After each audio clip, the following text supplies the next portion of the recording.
இப்போ நம்ம பார்க்க போறது ஆம்பூர் பிரியாணி முதல் ஆண்டி வீட்டு பிரியாணி வரை. சூடாறதுக்குள்ள பிரியாணி சாப்பிடு. பிரியாணி தான் வேணுமா?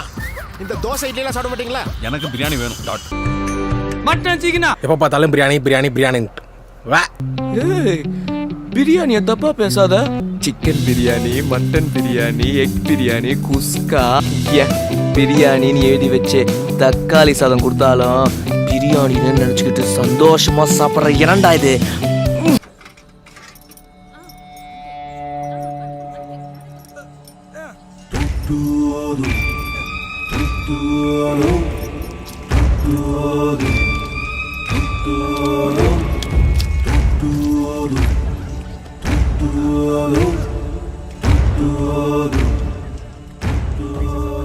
தீமூட்டி பாசம் கொட்டி சமைச்சது திண்டுக்கல் தலப்பா கட்டி நெய்யூத்தி நேசம் கொட்டி படைச்சது திண்டுக்கல் தலப்பா கட்டி.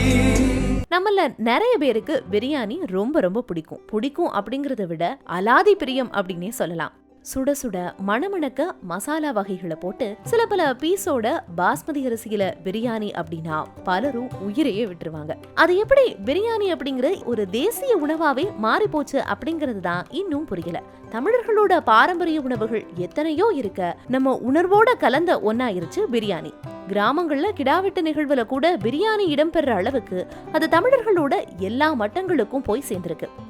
3 நண்பர்கள் ஒன்னு சேர்ந்தா அவங்களோட முதல் தேர்வு பிரியாணியா தான் இருக்கும். ட்ரீட் அப்படின்னு சொன்னதுமே எங்க பிரியாணி டேஸ்டா கிடைக்கும் அப்படின்னு தான் தேடுவோம் இல்லையா? எத்தனை தடவை சாப்பிட்டாலும் அலுப்பாகாத உணவு பிரியாணி. நகரங்கள்ல வீதிகள் தோறும் தெருவிளக்கு இருக்கோ இல்லையோ ஒரு பிரியாணி கடை கண்டிப்பா இருக்கும். அப்படிப்பட்ட இதோட சொந்த ஊர் இந்தியா அல்ல அப்படிங்கிறது தான் உண்மை. இப்போ நான் உங்களுக்கு பிரியாணி பத்தி 2 ஸ்டோரி சொல்ல போறேன். முதல்ல ரீல் ஸ்டோரி.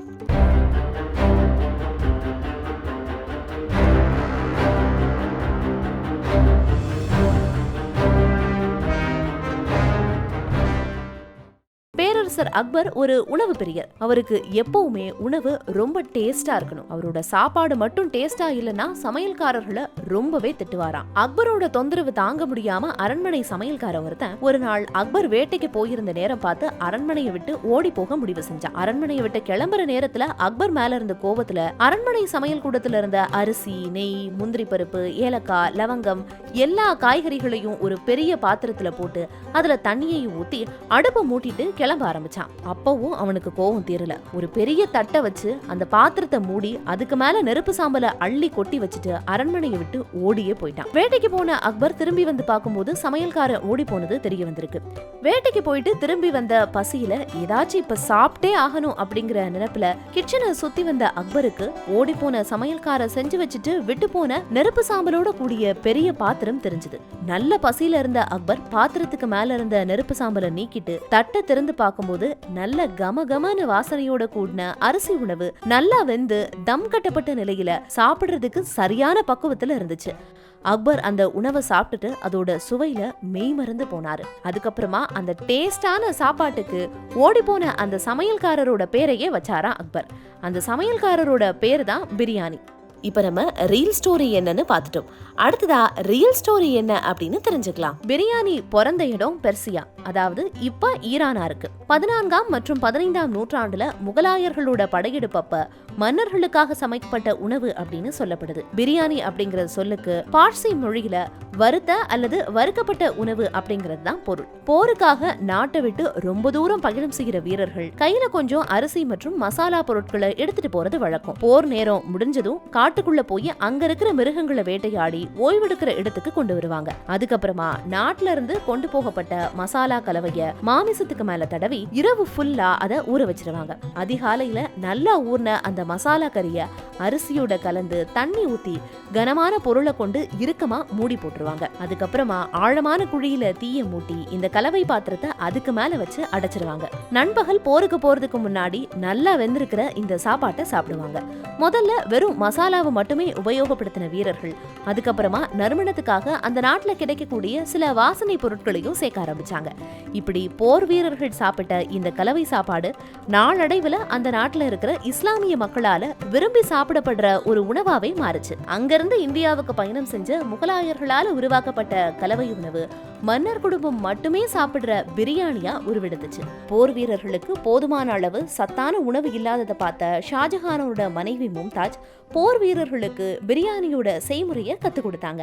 அன்னையில இருந்து இஸ்லாமியர்கள் ஆட்சி செஞ்ச இடங்கள்ல எல்லாத்துலயுமே பிரியாணி பரவி இருந்துச்சு. சங்க இலக்கியங்கள்லயும் பிரியாணியோட வரலாற்று சுவடுகள் தென்படுது. பிரியாணி சமைக்கிற அதே செயல்முறையில பண்டைய தமிழர்கள் ஒரு உணவு தயாரிச்சு சாப்பிட்டிருக்காங்க. அதோட பேரு ஊன்சோறு.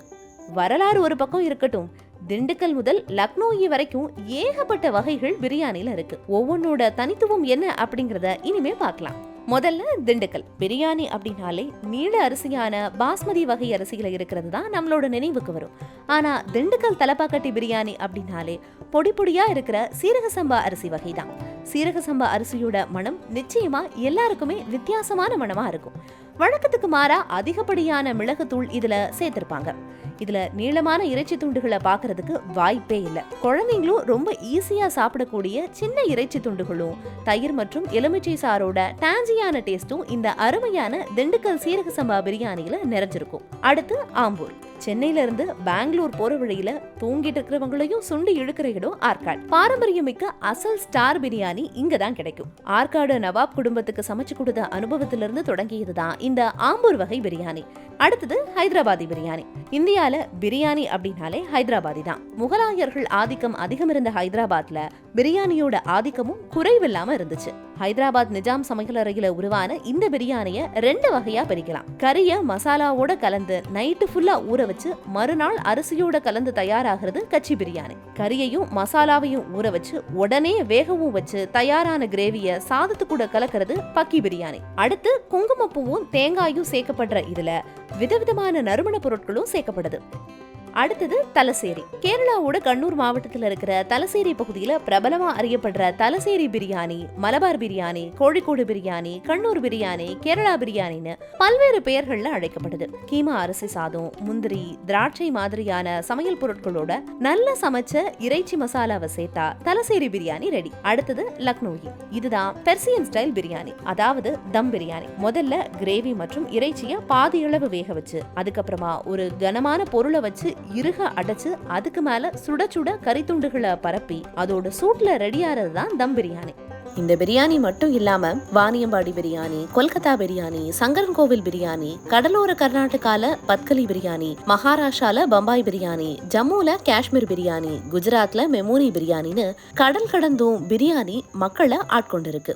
பிரியாணியோட வரலாறு, ஹிஸ்டரி எல்லாம் இருக்கட்டும், உங்களோட ஃபேவரேட் எது? சீரக சம்பாவா இல்ல பாஸ்மதி அரிசியா?